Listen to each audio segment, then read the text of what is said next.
Friends, welcome to அன்புள்ள Snehithi YouTube channel. இந்த வீடியோல வந்து குழந்தைக்காக ட்ரை பண்றவங்க கண்டிப்பா தெரிஞ்சுக்க வேண்டிய விஷயம். சோ அது என்னன்னா, ஆண்கள் எந்த மாதிரி இருக்கணும், எந்த மாதிரி இருக்க கூடாதுன்ட்டு. சோ ஏன்னா குழந்தைக்காக முயற்சி செய்யறவங்கல பெரும்பாலுமான ஆண்களை விட பெண்கள் தான் அதிகமான முக்கியத்துவம் வந்து கொடுக்கறாங்க.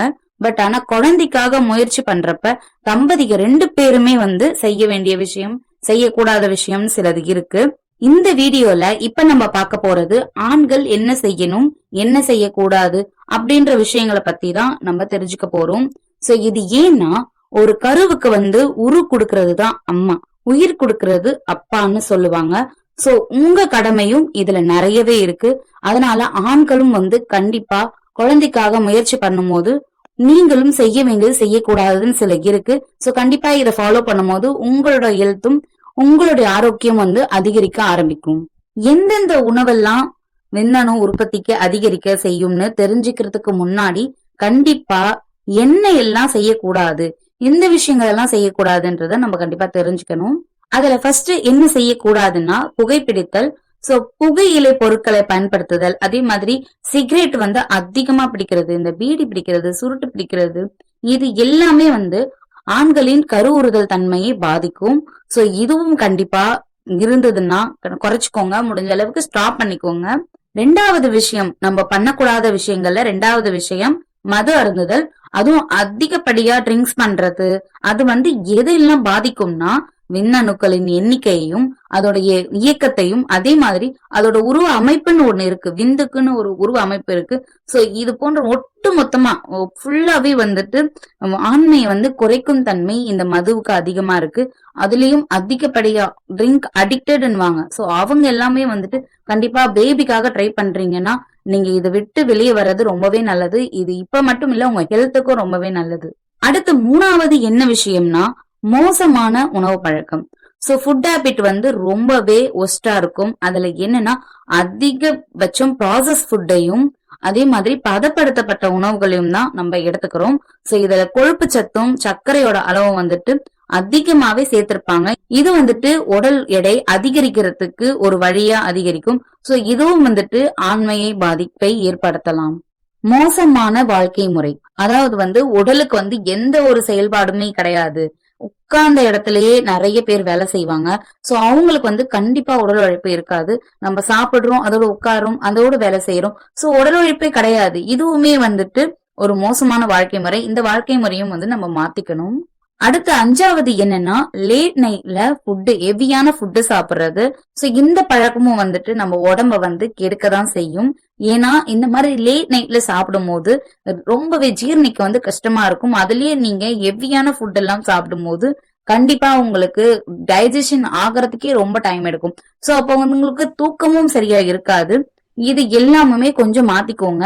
முடிஞ்ச அளவுக்கு மதிய டைம்ல 1ல இருந்து 2 மணிக்குள்ள சாப்பிட்டுருங்க. அதே மாதிரி நைட்ல வந்துட்டு ஒரு 7:30ல இருந்து 8, 9க்குள்ளயாவது அதிகபட்சம் சாப்பிட்டுருங்க.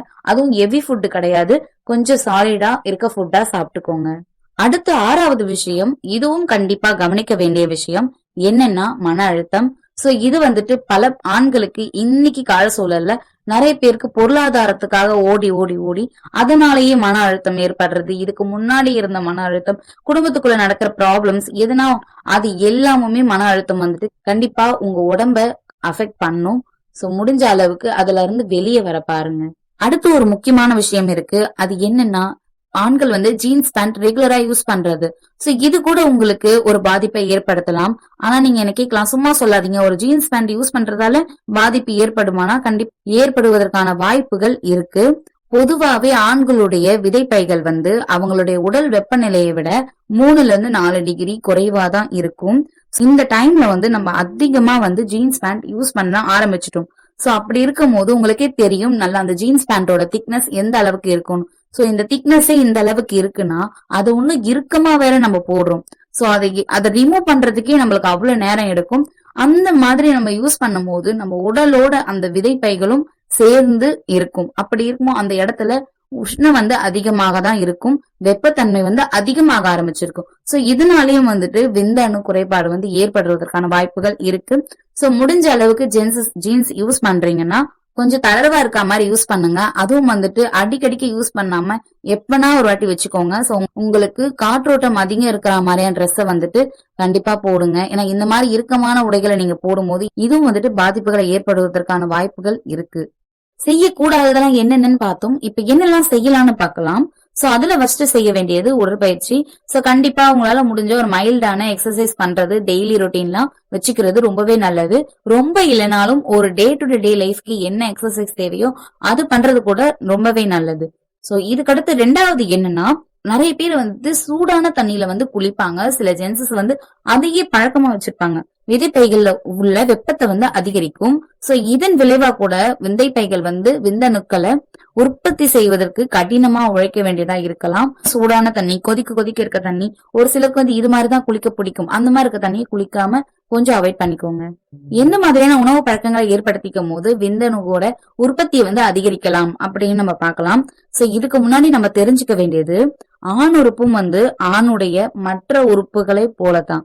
அதனால வந்து கண்ணு, காது, வாயி இது போலதான் ஆணுடைய உடலுக்கு எது எல்லாம் நல்லது செய்யுமோ அது எல்லாமே விந்தணுவையும் அதிகரிக்க செய்யும்.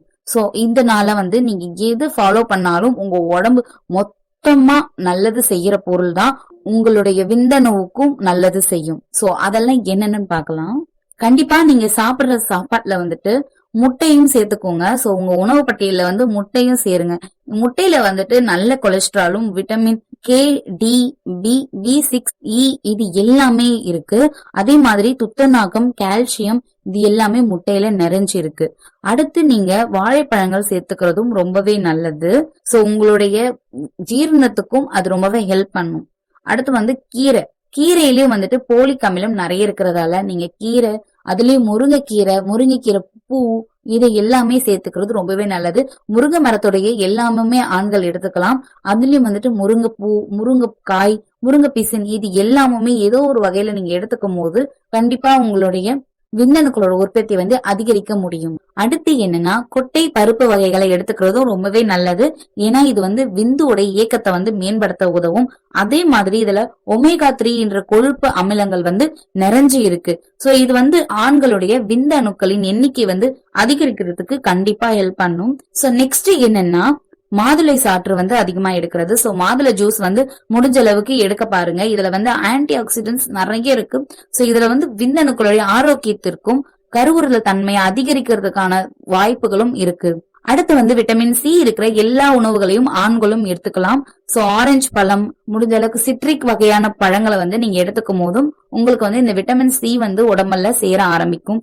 சோ அதனால முடிஞ்ச அளவுக்கு பழங்களும், அதுவும் இந்த சிட்ரிக் வகை பழங்களும் எடுத்துக்கிறது ரொம்பவே நல்லது.